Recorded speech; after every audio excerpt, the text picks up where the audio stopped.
Hi everyone, I am Barry Silver with Common Good Vermont, and we have a really exciting conversation today about Vermont jobs and our economy. And these obviously, they've been big issues for our state for a while, and certainly were a big topic of conversation in the recent fall elections. We hear a lot about the problems, that we have in Vermont: too many low-paying jobs, too many young people who leave the state for better, more lucrative opportunities, inadequate job training, the list goes on. But today we're not here to talk about sort of the downside of things. We're really going to talk about opportunities and this project, Pathways to Promising Careers. So I'm very excited to have guests in the studio from the McClure Foundation and Vermont's Department of Labor. And they're going to tell us more about, the project name is Pathways to Promising Careers, is that correct? Okay, so they'll tell us more about that and about Vermont's actually high-paying, high-demand jobs. So we're joined by Carolyn Weir, and she's an advisor to the J. Warren and Lois McClure Foundation. And Matt Berwitz is here from the Vermont Department of Labor's Economic and Labor Market from the Vermont Department of Labor, and you're the Economic and Labor Market Information Chief. Yes, thank you for having us. Okay, I'm so glad you're here. Welcome. Thank you. So Carolyn, can you tell us a little about the McClure Foundation and the Pathways to Promising Careers project? Sure. Well, Matt and I are really here today to share a message that there are promising, high-paying jobs in demand right here in Vermont. I'm coming, as you said, from the J. Warren and Lois McClure Foundation, which is one of the many funds and foundations established at the Vermont Community Foundation. And I am part of their team of philanthropic advisors who help Vermonters find and fund the causes they love in Vermont. The McClure Foundation, since 2008, has been focused exclusively on college and career access, has awarded over $3 million to nonprofits and schools and colleges throughout the state, many of whom are helping Vermonters, both students and job seekers, find the pathways to the promising jobs we're here to talk about today. And in partnership with Matt and the Vermont Department of Labor, we have put together a resource for Vermonters, a print resource and an online resource that features those jobs. We're hoping that it serves as a starting point to a conversation. Great. And Matt, can you talk about the Vermont Department of Labor's role in the project? Certainly. The Vermont Department of Labor has many roles. Many people are familiar with their regulatory authority, but there's also really important roles being done by the Vermont Department of Labor related to workforce development and workforce training. We have over 12 career resource centers across the state which provide free services to anyone who walks in the door, whether that is someone to review your resume or to get interview techniques. And that's, so you say anyone who walks in the door, so you don't have to be a dislocated worker. It's really just somebody who's looking for career support, career advice. Correct. And through that discussion of working with someone at the Department of Labor, they might realize you are entitled to other services. Say, for example, if you are a dislocated worker, you might qualify for different training programs or subsidies to help you get additional credentials or certificates. But in addition to those roles within the Vermont Department of Labor, we do have a small division called the Economic and Labor Market Information Division. We are 100% federally funded. We are state partners to the federal government, and our goal is to produce information consistent with federal methodology to help inform people about what the Vermont economy is up to. And so this partnership started about 3 years ago. We produce long-term 10-year occupational projections every 2 years, and it's a tremendously valuable resource. And the McClure Foundation said, you know what, this is a great resource, but it's presented in a way that's not accessible to most people. Being from a data shop, we produce information in spreadsheets, and that can be overwhelming to someone who's just trying to do career exploration. McClure Foundation said, we have a great idea. We want to highlight your information. We want to make it readily available.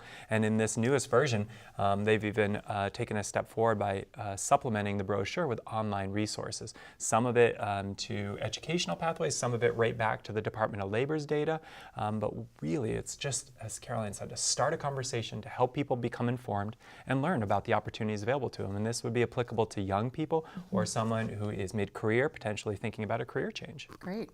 So, and you're mentioning the resources. Let's just see if we can get a shot of, there's a brochure, and there's some really, it's, I hope you can see the colors. So the colors are broken out. Can you talk about how the brochure is kind of organized? And I think it would be great to look at the website too, because that is interactive. But let's start with the brochure, and then maybe Absolutely. we can take people through this. And maybe, Matt, if you want to walk us through the brochure, and afterwards I can walk folks through the website and talk about how the brochure is being used by students and job seekers across the state. Great. And then also, let's just give a little website address plug. Do you want to do Absolutely. that, Caroline? So the resource is currently housed on the McClure Foundation's website, which is www.mcclurevt.org. On the website, visitors can request free copies of the brochure. They can review a very interactive digital version of the brochure. And as Matt mentioned earlier, they can review the individual Vermont-based training programs, degree programs, credentials, and certificates of value that lead to the jobs that we feature in the brochure.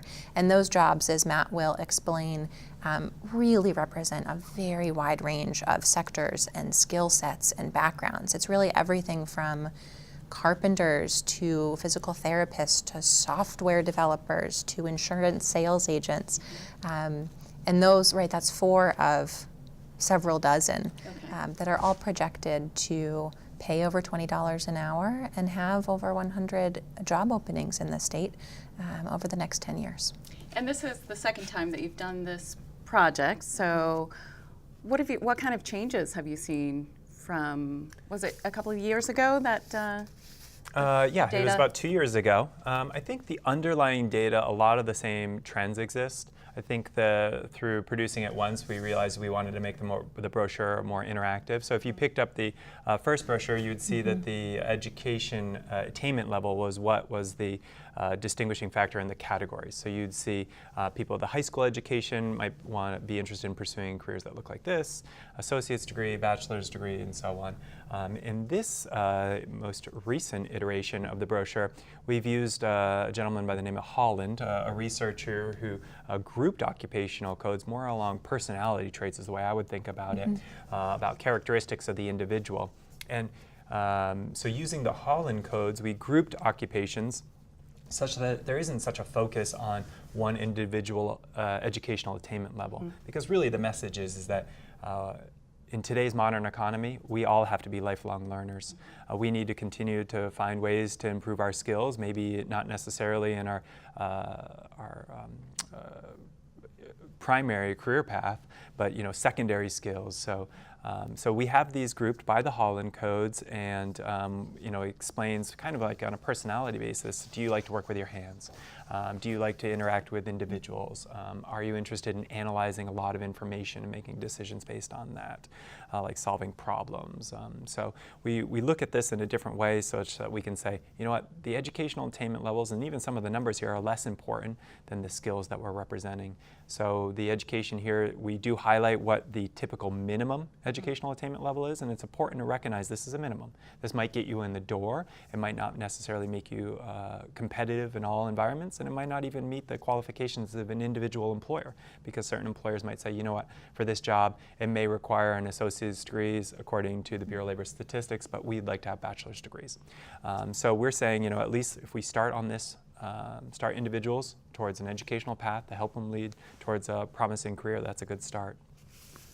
And in terms of, let's talk a little bit about education, because I have seen reports or data that shows that Vermont is sort of lagging behind maybe our New England neighbors in terms of Vermont students going on into post-secondary education.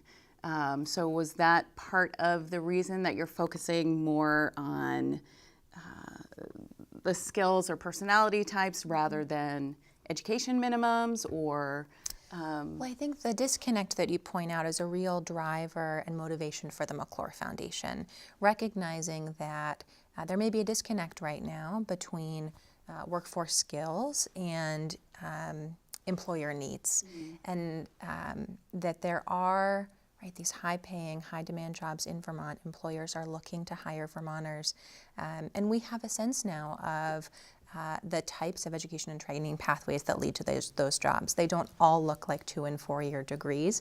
Many of them involve forms of post-secondary training that look like registered apprenticeships or credentials of value or certificate programs. Only 2 of the 54 jobs in this particular list of promising jobs require only a high school degree and no form of training or education after high school. But we know that only 60% of Vermont's high school graduates are continuing on to college within 16 months of graduation, and only 37% of low-income high school graduates are continuing on to college. And given what we know about the education and training required to obtain many of these promising jobs in Vermont that offer security and stability and allow folks to support their families, that's concerning. And so there are roles for state agencies and philanthropists in the nonprofit sector and employers and so many others to help build pathways between education at all levels and the jobs that are available in Vermont. And so that's certainly an interest from the McClure Foundation's perspective in producing this resource and partnering with the Vermont Department of Labor. And it comes with the understanding that those pathways are individualized and they don't necessarily look the same, and to Matt's point, they really depend on some of those secondary skills, what are often called transferable skills in the education setting, right, that may relate to communication and working together, teamwork, whole set of skills that are applicable to so many of the jobs that we see featured here. And not necessarily something that you find in the Common Core curriculum. I mean, that's a whole other can of worms probably that we don't necessarily want to get into, but in terms of what are some of the root causes behind the disconnect, obviously I would think that the cost of higher education is a big one. We're talking about low income or just, fear of how much debt someone might have to take on could be a big barrier to them really exploring what their options would be. That's absolutely right? This is a complex issue, and like any complex issue, there are a number of factors that influence poor continuation rates to college at a statewide level. Cost is certainly a big factor, and by almost any measure, the state has underfunded public higher education relative to other states in New England, relative to other states in the country, and I think the McClure Foundation at least would say that that has led to a shift in a burden of cost of higher education onto Vermont students and their families, but cost is certainly not the only contributing factor to this number of 37% of low-income Vermonters continuing on to post-secondary education and training. We know that college readiness and college aspirations are also factors. Some students graduate with their high school diploma unprepared to enter a formal college setting, and others don't aspire to or see themselves as ready for any type of training or education after high school. And so there's great work happening all across Vermont in high schools, at community-based organizations, at the Vermont Department of Labor and the Agency of Education and so many other places to help articulate pathways to education and training for low-income students, for students whose parents perhaps didn't go to college, for working adults, for veterans, for so many groups of people. Great. Well, let's get back to talking about, the promising Vermont careers. And I think it's the 54, we've highlighted approximately 54 occupations within this brochure. This is only a sample of about 100 different jobs that have this. And so through the additional resources, you can learn about the additional ones. But we chose these because they're a good representation of the diverse employment opportunities here. When we talk about the outcomes for young people here in the state of Vermont, it is a Vermont trend, but it's also a U.S. trend that the labor force participation rate for young people ages 16 to 24 has been declining for the last 5 years. For someone like myself who works for the Department of Labor, that's a concerning statistic. For someone like myself who grew up and at 16 you got a job, grocery store, whatever it might be, that's also, as someone who believes in the community and social engagement and gainful employment, that's also of concern to me, because when you talk about things like starting post-secondary, because the statistics Caroline mentioned there, we're only talking about enrolling. We're not talking about completion of post-secondary. And when you mentioned student debt, we're trying to say that career awareness, career exposure, gainful employment opportunities like internships, opportunities like part-time jobs for young people, very important for helping that person not only understand what they might want to do in the future, but also understand how they fit in the workplace. What does it look like to have skills and transfer them into a workplace setting, and to see people in similar circumstances themselves and say, how do all these people get there? Because this brochure is about starting a conversation.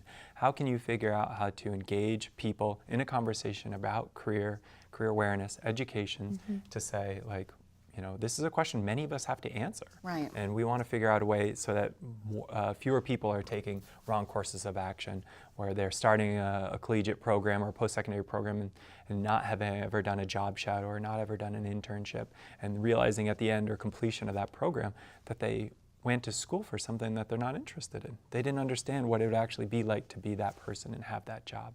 And so hopefully through these conversations, more people will be connected to things like even a job shadow or an internship, or contact the Vermont Department of Labor to see what opportunities are there or what employers out there are hiring. So I am a parent of a 16-and-a-half-year-old son and a daughter who just started in college this fall. So how would someone like me, how would you recommend that we use this resource in our family as they're thinking about their futures and thinking about, I've got, most likely my son is college bound, so thinking about that and then beyond college, or maybe even, maybe college isn't necessarily the best option at this point in time. And for my daughter, who's already started down that path, she needs to be thinking ahead to her career. So again, how would you recommend that? Well, I have a couple of things off the top of my head. Do you want to go first? Sure. Okay. So all investments come with risk, right? And that includes investment in post-secondary education and training, especially for students who are assuming debt in order to pursue a degree. And so we hope that this information about the jobs that will be available in Vermont help inform students' course selection at the high school level, or help them consider work-based learning opportunities like internships or job shadowing that may allow them to try on a particular field of interest or career and see if it's a good fit for them. We know that any person, no matter their age, approaching this resource and this information is going to bring their own interests and their own values to a decision. This is one of what we hope will be many resources that will help guide and inform any individual selection. That said, we know that guidance counselors at high schools around the state are using this resource, and that it's landing quite well with both students and adults. When Matt and the McClure Foundation partnered up to reproduce this brochure, we called up the graphic designer, who is Vermont-based, who helped us produce the first iteration of this brochure. And she said, I'm actually not in the graphic design world anymore. I spent so much time looking at this information that I credit it as part of the reason I am now enrolled at Vermont Technical College to be a nurse. Oh, wow. And so that's one of many stories of how we're learning that this information is affecting students' course selection, informing adults' career shifts, potentially even informing colleges and the degree and major programs they're offering, so that they can boost their job placement rates of their graduates. And so we have produced 55,000 copies of this brochure. Over half of those are already out the door in the hands of schools and counseling organizations and colleges and state agencies and others who are working directly with students and job seekers. And so our hope is that we're going to hear more stories like that. So it's of course relevant to teenagers who are in active thinking and decision-making mode about their futures, but it's also relevant to working adults, to special populations like veterans, foster youth, and to institutions themselves who are offering services or training programs or educational programs that might lead to these jobs. So if someone watching today hasn't come across the brochure, how can they get one? They can head to the McClure Foundation's website at mcclurevt.org. They can request free copies. They can request many hundreds of copies on behalf of their school or institution. We're happy to mail them or deliver them across the state and know that they're going to be put to good use. Great. Yep, the Vermont Department of Labor Career Resource Centers also have them available. Going back. There's one in Burlington. Is that on Cherry Street in Burlington? Not Cherry Street, I'm sorry. Yes, across from the old Boves. Right. I'm across from the old Boves on, I'm blanking on I know. the street name. I think it's Pearl.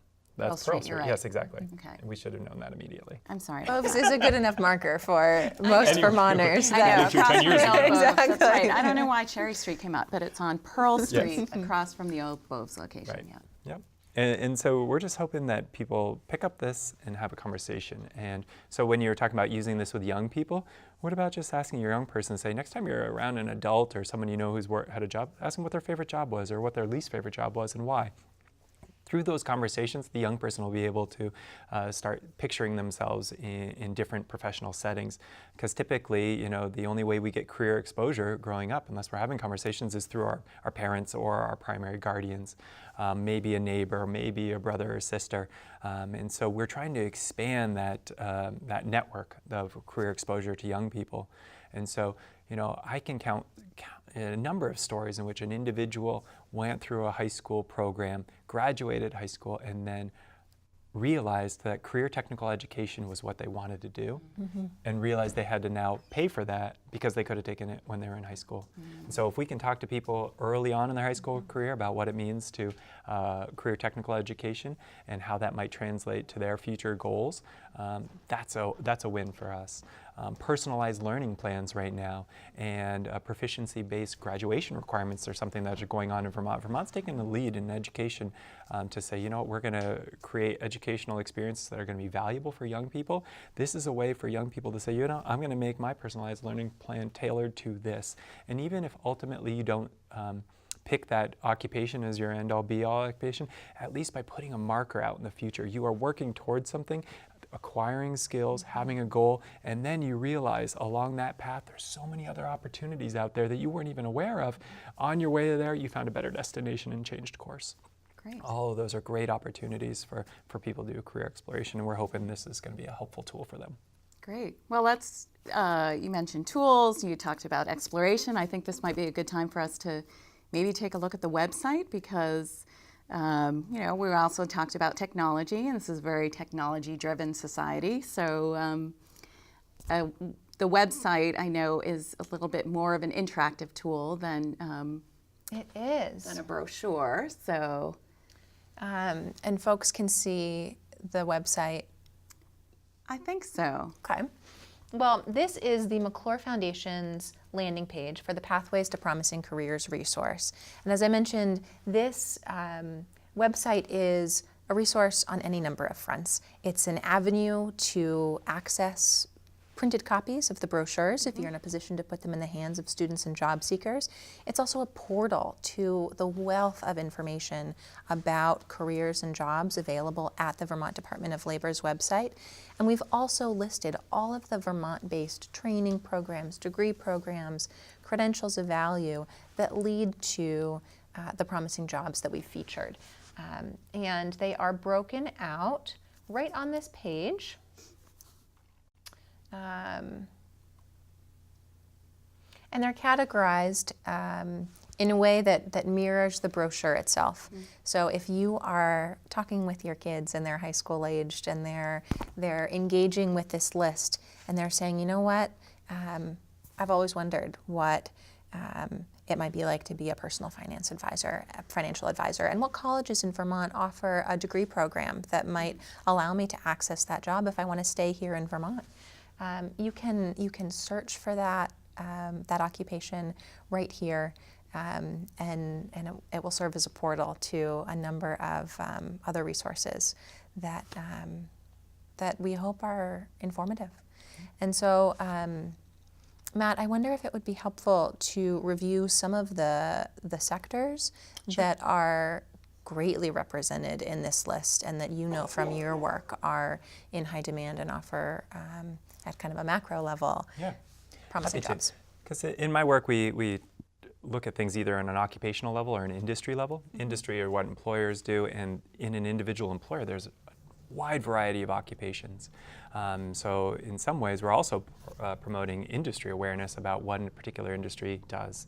And so, you know, the United States economy, the Vermont economy, both of them have aging populations associated with demographics. And we're seeing that there's going to be tremendous employment opportunities solely due to replacements, not job growth. We'll talk about job growth in a moment. But employment opportunities from replacements due to retirements or traditional job churn found in construction and trade industries, healthcare, and manufacturing. Three very different industries which hire a wide selection of people of different backgrounds, skills, educational attainment levels, whether you're talking about frontline production staff or, you know, chief financial officer or something in between. And each one of them has a component related to technology. So it could be web design or system administration, both. Both are on this list as far as a promising career here in the state of Vermont. So, you know, Vermont, a lot of people don't recognize that for manufacturing, we have a higher concentration of manufacturing employment in the Vermont economy than the U.S. economy does overall. As a percentage basis, not numerically, of course, but on a percentage basis, there's more manufacturing jobs here in Vermont. And the employers that are in the manufacturing industry have come to the Department of Labor and say, we're worried about our workforce. We look out on our shop floor and we see people who are ready to retire. And where are we going to get this next inflow of workers, people interested in our work? So there are employment opportunities there.